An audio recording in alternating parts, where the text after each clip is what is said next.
बच्चों, मैं public inter college से टीम मॉडल आर्ट से अलका शर्मा कक्षा 12 में आपको हिंदी पढ़ा रही हूँ। तो आज हम जो पढ़ेंगे उस चैप्टर का नाम है कैकेयी का अनुताप। ठीक है, कैकेयी के अनुताप के अंतर्गत बच्चों आज हम कैकेयी की उस मनोस्थिति को पढ़ेंगे जिससे शायद कोई भी परिचित नहीं है। उस कैकेयी के मन के एक ऐसे अछूते हिस्से से मैथिली शरण गुप्त जी ने हमें परिचित कराया है जो बच्चों किसी भी महाकाव्य के अंतर्गत हमने नहीं पढ़ा है। ठीक है, तो चलिए स्टार्ट करते हैं। तो सबसे पहले हम जान लेते हैं मैथिली शरण गुप्त जी के विषय में कुछ महत्वपूर्ण बिंदु। ठीक है, तो देखिए स्मरणीय तथ्य जो इनके विषय में हम जानेंगे महत्वपूर्ण बातें। जन्म 3 अगस्त सन 1886 ईस्वी। जो मैथिली शरण गुप्त जी हैं उनका जो जन्म हुआ था वो 3 अगस्त सन 1886 ईस्वी में हुआ था। कितने में हुआ था? 3 अगस्त सन 1886 ईस्वी। मैथिली शरण गुप्त जी की जो मृत्यु हुई थी वो 12 दिसंबर सन 1964 ईस्वी में हुई थी। किस सन में हुई थी? 12 दिसंबर सन 1964 ईस्वी में हुई थी। जन्म स्थान चिरगांव, झांसी, उत्तर प्रदेश। जो मैथिली शरण गुप्त जी का जन्म स्थान है वो चिरगांव, झांसी, उत्तर प्रदेश है। कृतियां जो मैथिली शरण गुप्त जी की कृतियां हैं उसमें जो इनकी सर्व प्रसिद्ध कृति है वो है साकेत महाकाव्य। ठीक है, साकेत महाकाव्य में लक्ष्मण जी के विषय में और उनकी पत्नी जो उर्मिला है, उर्मिला के विषय में यहाँ बताया गया है। ठीक है, तो साकेत सबसे प्रसिद्ध महाकाव्य है मैथिली शरण गुप्त जी का। अगला जो इनकी रचना है, अगली रचना है भारत भारती। ठीक, और उससे अगली रचना है यशोधरा, पंचवटी, द्वापर, अनघ, सिद्धराज, जय रथ बध, उर्मिला, जय भारत, नहुष। तो ये रचनाएं मैथिली शरण गुप्त जी की प्रमुख रचनाओं में गिनी जाती हैं। कौन कौन सी? फिर से एक बार देख लीजिएगा। साकेत, भारत भारती, यशोधरा, पंचवटी, द्वापर, अनघ, अनघ के अतिरिक्त सिद्धराज, जयद्रथ बध, उर्मिला, जय भारत और नहुष आदि इनकी प्रसिद्ध रचनाएं हैं। अब देखिए साहित्यिक योगदान जो हमारे इंटर में आती है जीवनी, अब केवल स्मरणीय बिंदु और साहित्यिक योगदान और रचनाएं ही जीवनी के अंतर्गत मांगी जाती हैं। अधिकतम 25 शब्दों में हमें देनी होती है। फिर भी हमारी कोशिश ये रहती है थोड़े अधिक शब्द हो जाएं तो कोई दिक्कत नहीं है, किंतु जो भी हम उनके विषय में कहना चाह रहे हैं बड़े ही कम शब्दों में वो सार्थक रूप से हम कह पाए। ठीक है, तो देखिए इनका जो साहित्यिक योगदान है वो क्या है? राष्ट्रीय कवि। सबसे बड़ी बात है जो मैथिली शरण गुप्त है हमारे राष्ट्रीय कवि की उपाधि से अलंकृत हुए हैं। तो ये हमारे राष्ट्रीय कवि हैं। युग के प्रतिनिधि कवि, ये युग के प्रतिनिधि कवि हैं। नारी की महत्ता का प्रतिपादन, सबसे बड़ी विशेषता इनके व्यक्तित्व की है, इन्होंने नारी की महत्ता का प्रतिपादन किया है। अर्थात इनके काव्यों में हम देखते हैं नारी का जो गरिमामय मंडित रूप हमें दिखाई देता है वो बहुत ही उच्च अवस्था का है। ठीक है, इन्होंने इतने सम्मान की दृष्टि से नारी का वर्णन किया है, इतना अधिक उसको उत्कृष्ट कोटि के गुणों से युक्त दिखाया है जिससे कि हमारा मन नारी के प्रति श्रद्धा से परिपूर्ण हो जाता है। ठीक है, तो देखिए राष्ट्रीय कवि हैं, युग के प्रतिनिधि कवि हैं, नारी की महत्ता का प्रतिपादन किया है, देश प्रेम की भावना से युक्त हैं। ठीक है, जैसे कि भारत भारती इनकी जो रचना है पूरी तरह से वो देशभक्ति के भावनाओं से, भावों से ओतप्रोत रचना है। ठीक है, आगे हम देखते हैं विशेष इनके विषय में हम क्या कह सकते हैं, तो पद्म भूषण एवं मंगला प्रसाद पारितोषिक से ये अलंकृत हुए हैं। जो इनके विषय में बहुत ही विशेष बात है वो है पद्म भूषण एवं मंगला प्रसाद पारितोषिक पारितोषिक से अलंकृत ये कवि हुए हैं। इनकी जन्म और मृत्यु के विषय में एक बार फिर से देख लीजिए। इनका जन्म 3 अगस्त सन 1886 ईस्वी में हुआ था और इनकी मृत्यु 12 दिसंबर सन 1964 ईस्वी में हुई थी। ठीक है, तो ये जो इनकी जीवनी है बच्चों, आप अपने वीडियो में से भी रजिस्टर में लिख सकते हैं। आप इसको यहीं रोक दीजिएगा, स्टॉप करके आप इसको उतार सकते हैं। बहुत ही स्पष्ट और साफ अक्षरों में मैंने आपके सामने इन सबको लिख दिया है। ठीक है, अब हम इनकी जो रचना है कैकई का अनुताप, उसको आज हम यहाँ पढ़ेंगे। और कैकई के अनुताप के अंतर्गत वो सारे भागों से आज हम परिचित होंगे जिन जिन भागों से हमारे वो कैरेक्टर गुजरे हैं जिनके विषय में हम बहुत ही कम जानते हैं। रामायण में अधिकांशतः बच्चों हम राम के बारे में जानते हैं, सीता के बारे में जानते हैं, रावण, दशरथ आदि के बारे में जानते हैं, लेकिन बहुत से ऐसे किरदार हैं बच्चों जिनके बारे में हम बहुत कम जानते हैं। जैसे कैकई, हम इतना जानते हैं कि उसने राम को वनवास दिलाया। ठीक है, बहुत बुरा उसका एक व्यवहार था, किंतु उस बुरे व्यवहार के पीछे भी कहते हैं ना, हर सिक्के के दो पहलू होते हैं, कुछ अच्छे कुछ बुरे।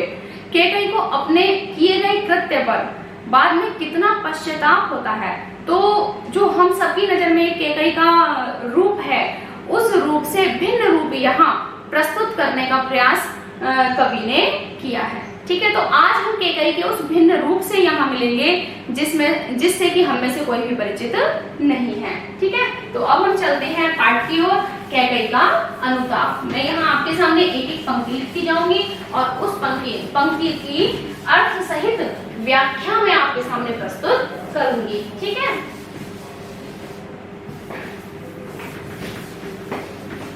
मैथिली शरणगुप्त खड़ी बोली के बहुत ही महान कवि कहे जाते हैं। इन्होंने कहते हैं पुराणों के उन किरदारों को उस रूप में हमारे सामने व्यक्त किया है जिस रूप में हम उनकी कल्पना भी नहीं कर सकते। कुछ अनछुए पात्र ऐसे हैं हमारे पुराणों के, हमारे महाकाव्यों के, जिनको जानने की जिज्ञासा भले ही हमारे अंदर हो, लेकिन आज तक हम उनको जान नहीं पाए हैं। उन सभी किरदारों को इन्होंने हमारे सामने जिस तरह से आज रखा है, प्रस्तुत किया है, ये एक बहुत ही महानतम कार्य है जो कि कवि ने किया है। ठीक है, तो देखिए कैकई का अनुताप, जैसे कि मैंने यहाँ लिखा है कैकई का अनुताप। आपका जो ये पाठ है तो इसमें बताया गया है कि अनुताप माने पश्चाताप। कैकई को अपने कृत्य पर कितना पश्चाताप था ये इसमें बताया गया है। ठीक है, चलिए देखते हैं। पहली पंक्ति यहां से शुरू होती है, तदंतर बैठी सभा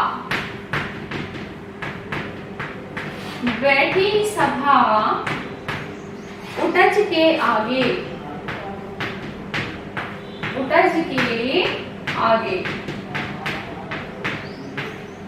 देखिए तदंतर माने उसके बाद, किसके बाद? देखिए ये उस समय का प्रसंग है। आपने भरत मिलाप का प्रसंग सुना होगा। ठीक है, कि राम से जब भरत मिलने गए थे वन में, तब भरत के साथ में सभी अयोध्यावासी थे, उसकी 3 माताएं थी, सभी मंत्री थे, गुरु थे, आदि सभी लोग जितने भी थे वो सब भरत जी के साथ आए थे। भरत मिलाप हुआ, दोनों आपस में गले मिले और तदंतर माने उसके बाद, मेल मिलाप के बाद सब लोग एक स्थान पर बैठ गए। शाम का समय था, यानी कि करीब वही जब हल्का अंधकार छाने लगता है और शाम के समय थोड़ी वातावरण में शीतलता व्याप्त हो जाती है, हल्की चांदनी आकाश में छिटक जाती है, उस समय का ये वातावरण है। तो देखिए मेल मिलाप के बाद सभी लोग उटज माने कुटिया के आगे बैठे हुए थे। तो कहते हैं तदंतर बैठी सभा उटज के आगे, तदंतर माने उसके बाद। ठीक, तदंतर का अर्थ होता है उसके बाद। बैठी सभा यानी सभा, जो आए हुए व्यक्ति थे वो सब बैठ गए। उटज माने कुटिया के आगे, राम जी की जो कुटिया थी उसके आगे सभी लोग आकर बैठ गए। ठीक है, नीले वितान के तले, देखिए नीले वितान के तले अर्थात नीले आकाश, सॉरी वितान मीन्स होता है आपका आकाश। तो नीले वितान के तले दीप बहु जागे, दीप बहु जागे। कहते हैं जब सभी लोग कुटिया के आगे बैठे हुए थे तो ऐसा प्रतीत हो रहा था जैसे नीले वितान माने होता है आकाश, ठीक है, नीले आकाश के तले माने नीचे, नीले आकाश के नीचे बहु का मतलब होता है बहुत सारे, दीप माने दीप, जागे माने जलाए गए हों। ऐसा प्रतीत हो रहा था जैसे नीले आकाश के नीचे आज बहुत सारे दीप जलाए गए हों, ठीक है। टकटकी लगाए नए सुरों के थे वे, ठीक है, क्या थे वे?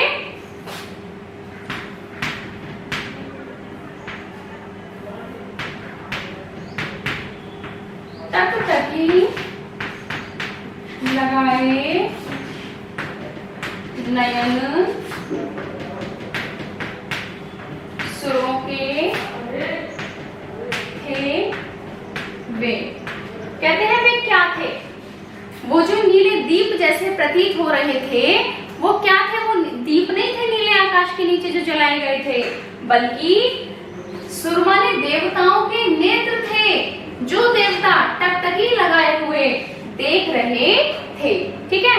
क्या थे वो? देवताओं के नेत्र थे, जो देवता टकटकी लगाकर यानी एक टक उस परिदृश्य को देख रहे थे कि अब क्या होने वाला है, क्योंकि सभी विचार मग्न और शांत बैठे हुए थे कुटिया के आगे, ठीक है। परिणामों उत्सुक,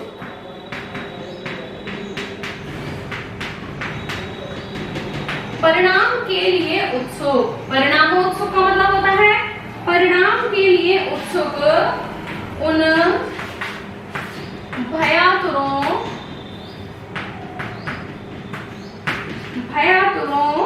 के थे वे,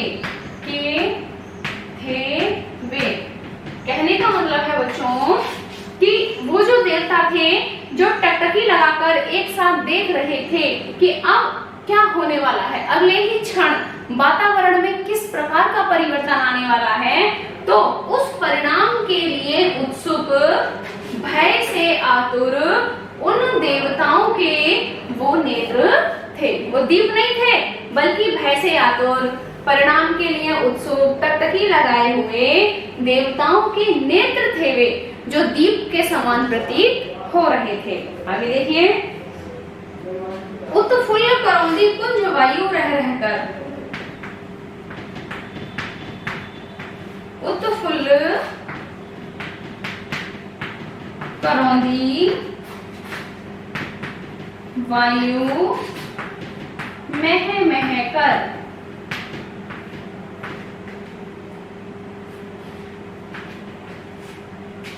करती थी सबको पुलक पूर्ण, करती थी सबको पुलक पूर्ण रह रह कर, रह कर। कहते हैं कि करौंदों की बेलों से वायु महक महक कर आ रही थी। कुटिया के आसपास करौंदों के पेड़ लगे हुए होंगे, झाड़ लगे हुए होंगे, तो कहते हैं कि करौंदों से टकराकर प्रफुल्ल होती हुई, प्रसन्न करती हुई वायु महक महक कर आ रही थी और सबको पुलकित कर रही थी, यानी सबको पुलक पूर्ण यानी प्रसन्न बना रही थी।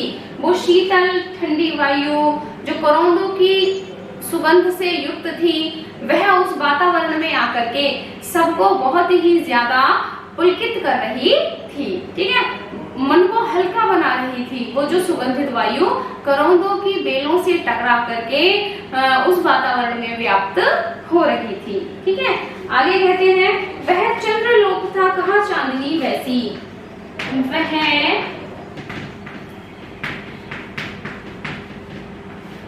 चंद्रलोक था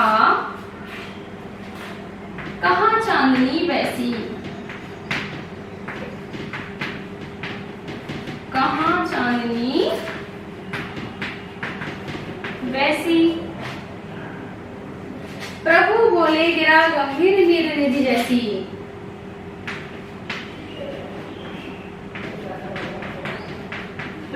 बोले गिरा, गिरा माने होती है बच्चों वाणी, गंभीर नीर निधि जैसी, नीर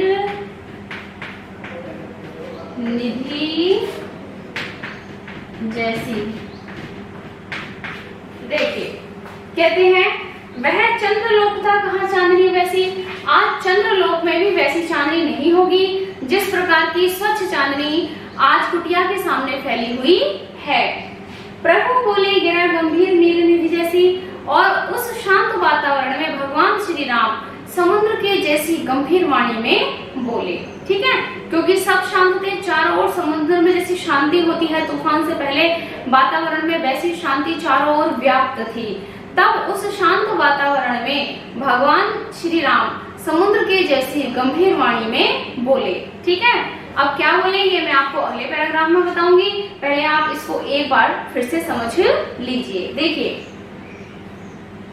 मैं थोड़ा साइड हो जाती हूँ, आप इसको पूरे पैराग्राफ को ध्यान से देखिएगा और पढ़िएगा। देखिए, तदंतर बैठी सभा उटज के आगे, नीले बितान के तले दीप बहु जागे। कहने का तात्पर्य है बच्चों, उसके पश्चात भरत मिलाप के पश्चात जो सभा थी वो कुटिया के आगे बैठ गई। इस प्रकार से प्रतीत हो रहा था मानो आकाश के नीचे बहुत सारे दीप जला दिए गए हों। ठीक है, टकटकी लगाए नए सुरों के तेवे, परिणाम उत्सुक उन भय आतुरों के थेवे। अब ये जो नीले आकाश के नीचे दीप के समान दिखाई दे रहे थे, वे देवताओं के नेत्र थे जो भय से आतुर थे और जो परिणाम के लिए उत्सुक थे।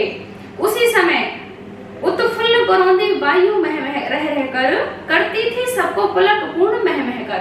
कहते हैं करौंदों के जो बेले हैं उनसे टकरा करके जो वायु वातावरण में व्याप्त हो रही है वो रह रहकर सबको पुलकित कर रही है, सबको महका रही है। उस प्रकार के वातावरण में देखिए वह चंद्रलोक था कहा चांदनी वैसी, प्रभु बोले गिरा गंभीर नीर निधि जैसी। इस समय कुटिया के आसपास जो स्वच्छ चांदनी बिछी हुई है वैसी चांदनी तो चंद्रलोक में भी संभव नहीं है। उस अवस्था में भगवान श्री राम जो अभी तक शांत बैठे हुए थे, गंभीर सागर के समान वाणी में वो कहते हैं, यानी कि समुद्र के समान गंभीर वाणी में वो बोलना प्रारंभ करते हैं। देखिए वो क्या कहते हैं ये अब हम अगले पैराग्राफ में जानेंगे, यानी अगले पद में अब हम ये जानेंगे। ठीक है, भगवान जो राम है उनकी वाणी की जो तुलना की गई है बच्चों वो समुद्र से की गई है। इस समुद्र के समान गंभीर वाणी में भगवान श्री राम वार्तालाप प्रारंभ करते हैं। तो यहाँ समुद्र से भगवान श्री राम की वाणी की तुलना की गई है, और तुलना यानी समान गुण धर्म के आधार पर हम कोई जब तुलना करते हैं बच्चों तो वहां हमारा उपमा अलंकार आ जाता है। ठीक है, तो इस पद में आपका जो अलंकार है वो उपमा अलंकार है। ठीक है, चलिए अब भगवान श्री राम क्या कहते हैं हम ये देखते हैं। हे भरत भद्र, कहते हैं कि हे भाई भरत, है ना, हे भरत भद्र यानी हे भाई भरत, अब कहो अभीप्सित अपना, अब कहो अभीप्सित अपना। अर्थात अभीप्सित का जो अर्थ होता है बच्चों, ये जो शब्द आपको दिख रहा है अभीप्सित, इसका अर्थ होता है मन चाही इच्छा। ठीक है, या जो तुम चाहते हो वो बात। ठीक है, कि हे भरत भद्र अब कहो अभीप्सित अपना, कि हे भरत भद्र अब बताओ तुम किस इच्छा से यहाँ आए हो। अपनी इच्छा यानी कि अपने मन की बात मेरे सामने प्रकट करो। सब सजग हो गए भंग हुआ ज्यों सपना, सब सजग हो गए। सजग का मतलब होता है सचेत, जैसे कि स्वप्न से जाग गए हो। इस प्रकार से जैसे ही बात प्रारंभ होती है सब सजग हो गए, भंग हुआ ज्यों सपना, जिस प्रकार से मानो वो कोई सपना देख रहे थे और वो सपना टूट गया। सपना भंग हुआ सोचियो सपना। ठीक, देखिए इस प्रकार से सब चौंक जाते हैं, जैसे कि मान लीजिए अभी तक वहां बैठे हुए सब कोई स्वप्न देख रहे हो और अचानक ही वो स्वप्न टूट गया हो। तो इस प्रकार से सब सचेत हो जाते हैं। और अब श्री राम से भरत कहते हैं, देखिए भरत क्या कहते हैं, हे आर्य। भरत कहते हैं कि हे आर्य। आर्य माने आर्य बच्चों एक संबोधन करने वाला शब्द है जो कि अपने से बड़ों को या जिनका हम सम्मान करते हैं उनके लिए प्रयोग किया जाता था। ठीक है, तो हे आर्य। रहा क्या भरत अभीप्सित अब भी, रहा क्या भरत अभीप्सित अब भी, अर्थात कि हे आर्य क्या अब भी, अभी माने इस समय भी, भरत का, अभीप्सित माने कोई इच्छा, भरत की कोई इच्छा रह गई क्या, कि हे आर्य क्या आज भी भरत की कोई इच्छा शेष रह गई। अब भरत की कोई इच्छा शेष नहीं रही। क्यों? क्योंकि मिल गया अकंटक राज्य उसे, जब तब भी मिल गया अकंटक राज्य उसे, जब तब भी, वो स्वयं को ही उल्लांघना देते हुए कह रहे हैं, भरत स्वयं को उल्लांघना दे रहे हैं और कह रहे हैं कि हे आर्य रहा क्या भरत अभीप्सित अब भी, आज भी भरत की कोई इच्छा क्या शेष रह गई है। मिल गया अकंटक राज्य उसे, जब तब भी, आज तो भरत को अकंटक राज्य मिल गया, मेरे राज्य मतलब मेरे रास्ते में आज कोई रोड़ा नहीं है जो मुझे राजा बनने से रोक सके। और यही बात जो है मेरी माता चाहती थी, तो अब मैं राजा बन गया तो मेरी कौन सी इच्छा शेष रह गई होगी। हे भाई अब आप ही बताइए मुझ भरत की कौन सी इच्छा शेष रह गई। ठीक है, आज तो मुझे अकंटक राज्य मिल गया, पाया तुमने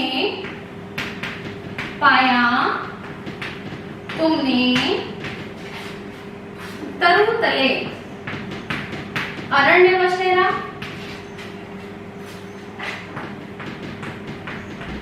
अरण्य का मतलब होता है बच्चों जंगल, ठीक है, और बसेरा का अर्थ होता है निवास करना। तो भरत कह रहा है कि पाया तुमने तरु तले अरण्य बसेरा, जबकि तुमने, तरु माने वृक्षों के, तले माने नीचे, अरण्य माने वन में, बसेरा माने निवास प्राप्त कर लिया। आज मेरी कोई इच्छा शेष नहीं रही क्योंकि तुमने वन में आकर के पेड़ों के नीचे बसेरा ले लिया, क्योंकि अब तुम वन में आकर बस गए। ठीक है, रह गया अभीप्सित, रह गया